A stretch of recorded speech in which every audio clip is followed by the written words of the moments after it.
नमस्कार, मैं हूं काजल और आप देख रहे हैं एक न्यूज़ चैनल। देखिएगा आज की कुछ खास खबरें। हिंदू, मुस्लिम, सिख और बौद्ध धर्म के गुरुओं ने शहीदों को दी श्रद्धांजलि। सिद्धार्थनगर के अमरगढ़ शहीद स्थल पर प्रथम स्वतंत्रता संग्राम की सबसे बड़ी लड़ाइयों में से एक लड़ी गई, जिसमें 80 लोग शहीद हुए और अनगिनत अज्ञात लोग भी शहीद हुए। इसके बावजूद आज तक अमरगढ़ स्थल के ना तो शहीदों को वो सम्मान मिला और ना ही इस ऐतिहासिक धरती को। प्रशासन और डुमरियागंज विधायक के अथक प्रयासों से आज यह स्थल उचित सम्मान पाने की दहलीज पर है। 1947 में जब आज़ादी मिली, उसके बाद जो सरकारें बनी, उन लोगों ने उन बलिदानियों को जो सम्मान देना था नहीं दिया। आज हम 163 वर्ष बाद गुमनाम शहीदों को खोज करके हम लोगों ने निकाला है जिला प्रशासन के सहयोग से। और इस मिट्टी, जो पवित्र मिट्टी है, इस मिट्टी पर आज 26 नवंबर के दिन, आज वैसे भी संविधान दिवस भी है। मुंबई में कुछ वर्षों पहले आतंकवादियों का हमला हुआ था, बहुत सारे हमारे पुलिस के जवान भी शहीद हुए थे। और 1858 में तो आप यह कह सकते हैं कि देश की सबसे प्रथम स्वतंत्रता की सबसे बड़ी लड़ाई, इतने बड़े पैमाने पर लोगों ने अपने आप को बलिदान दिया था। इससे बड़ा पूरे देश में कोई इतिहास नहीं मिलता है। हम लोग सौभाग्यशाली हैं कि अवसर हम लोगों को मिला कि हम लोगों के रहते हुए यह कार्यक्रम यहाँ प्रारंभ हुआ। ये सिर्फ डुमरियागंज का कोई केंद्र नहीं है, यह लड़ाई का केंद्र डुमरियागंज के लोगों के द्वारा ही नहीं है, यह सिद्धार्थनगर के लोगों के द्वारा नहीं है, ये बस्ती, गोरखपुर, पूर्वांचल के सभी आंदोलनकारी यहाँ इकट्ठा हुए थे। और यहाँ से जब 80 लोग गोली मारे गए थे, सैकड़ों नदी में डूबकर मर गए थे, जैसा कि कैलिफोर्निया के गजेटियर में है कि तब तक उनको मारा गया था जब तक सर के काले बाल दिखाई दे। 11वीं ब्लॉक स्तरीय बाल क्रीड़ा प्रतियोगिता ब्लॉक लोटन जिला सिद्धार्थनगर में आज संपन्न हुआ, जिसमें मुख्य अतिथि विधायक श्याम धनी राही एवं विशिष्ट अतिथि रामनिवास यादव भाजपा के कार्यकारिणी सदस्य रहे।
यूपी में छात्रा ने लगाया अपने ही प्रोफेसर पर सेक्स रैकेट चलाने का आरोप, पत्नी भी दे रही थी साथ।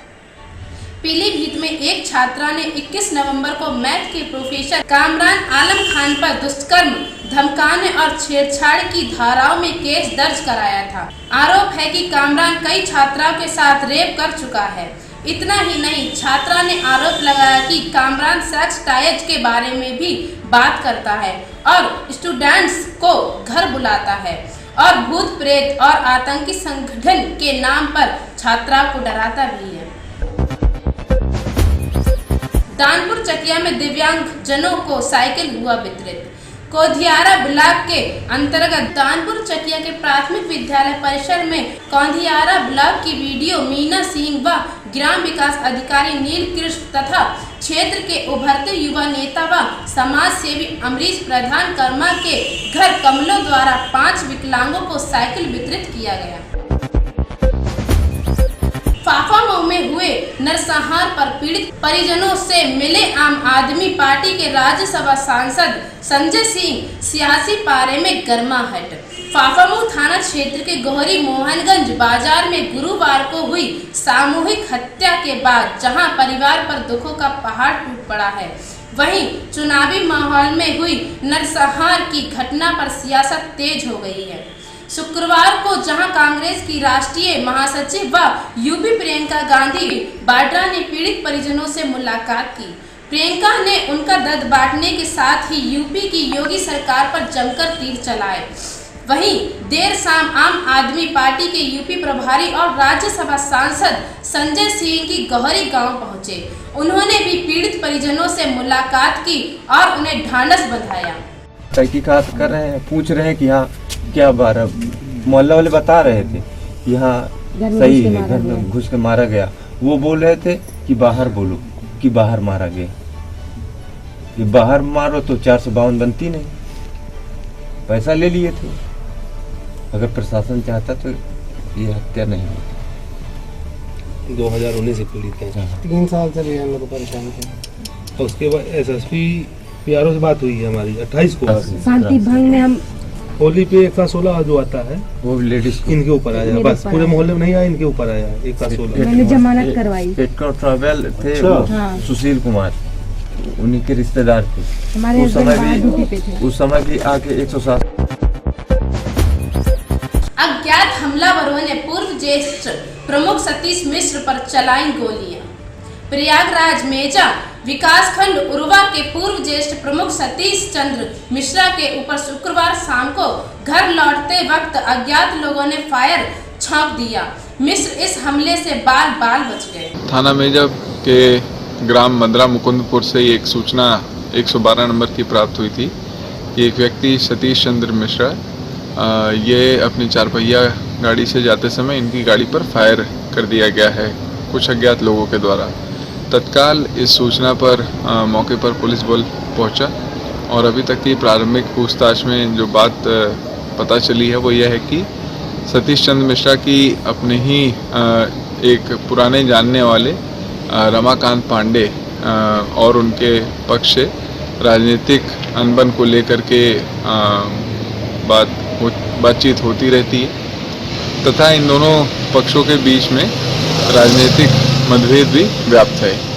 और आज जिस गाड़ी पर छर्रे लगे होने की बात बताई जा रही है उसे पुलिस द्वारा अपने कब्जे में ले लिया गया है तथा जिस असलहे से फायरिंग का होना बताया जा रहा है उसे भी पुलिस द्वारा कब्जे में ले लिया गया है। मैनपुरी में चोर गैंग का पुलिस ने किया पर्दाफाश, माला सहित 6 गिरफ्तार। मैनपुरी पुलिस को बड़ी सफलता हाथ लगी है। करहल थाना पुलिस और सर्विलांस टीम ने बीते 8 सितंबर को करहल थाना क्षेत्र में चोरी की घटना का पर्दाफाश किया है।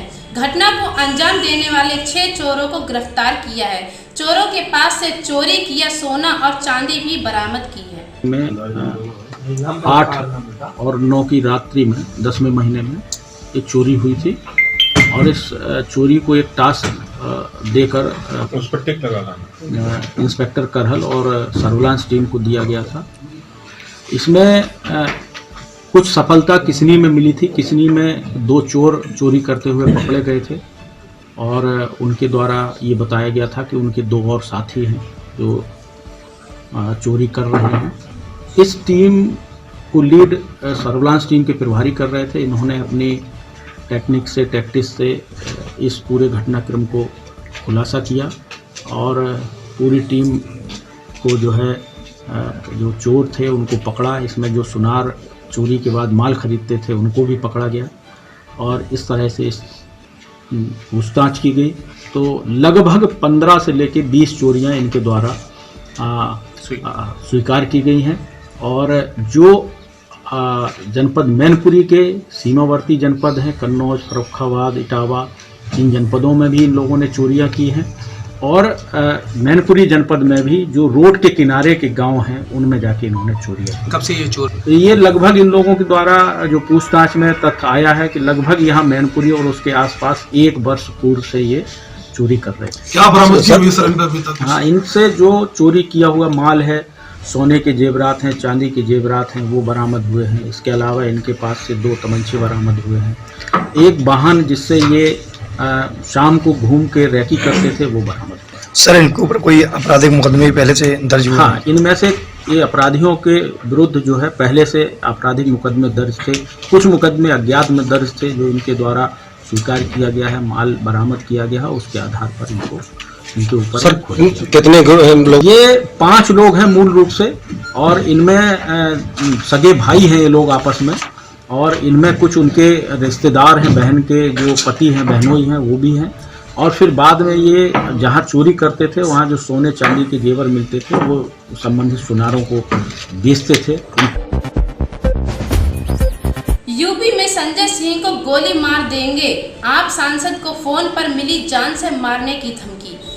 आम आदमी पार्टी के सांसद ने अपनी शिकायत में लिखा है कि फोन पर कॉल करने वाला बोला संजय सिंह को गोली मार देंगे। उन्हें पहले भी जान से मारने की धमकी की शिकायत मिल चुकी है। लखनऊ में गोमती नगर थाने में संजय सिंह ने आरोपी व्यक्ति के खिलाफ शिकायत देकर कार्रवाई करने की मांग की है। इंदौर में 4 लाख की डिमांड की पूरी न होने पर पति ने दिया 3 तलाक। इंदौर में एक 3 तलाक का मामला सामने आया है। पीड़ित महिला ने आरोप लगाया कि निकाह के समय 3 लाख देने के बाद 4 लाख रुपए मांगे। बाल संरक्षण इकाइयों की सक्रियता से दूर होगा बाल श्रम। बाल संरक्षण इकाई का 1 दिवसीय प्रशिक्षण और जागरूकता कार्यक्रम आयोजित विकासखंड स्तरीय बाल संरक्षण समिति कोराव का 1 दिवसीय प्रशिक्षण एवं जागरूकता कार्यक्रम ब्लॉक संसाधन केंद्र कोराव में आयोजित किया गया। अगर आपको हमारी खबरें अच्छी लगती हैं तो हमारे चैनल को सब्सक्राइब करें, लाइक करें और वीडियो शेयर भी करें। और उसको दुश्मन लगेगा, न वो खुद आगे बढ़ पाएगी और न अपने परिवार को आगे बढ़ा लेगी। ऐसी परिस्थिति में सरकार ने क्या किया है कि ऐसे बच्चों को चिन्हित करके, जिसे आपने चिन्हित किया बच्चों को और आपने इसको जो है एक फॉर्म भराया, फॉर्म भर के डाल दिया।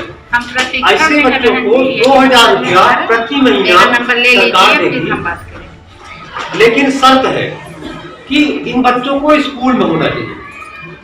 जैसे अब आपको 2000 रुपया मिल रहा महीना, तो आप 2000 लीजिए भी, बच्चे से काम भी कराइए, तो ये नहीं चलेगा। आप 2000 रुपया महीना प्रति बच्चा लीजिए। अगर बच्चे 3 बच्चे हैं तो कितना 2 तिहाई 6000 रुपया महीना आपको मिलेगा। वो बाल श्रम देंगे, लेकिन बच्चे पढ़े लिखे, बच्चे को स्कूल में जाना पड़ेगा।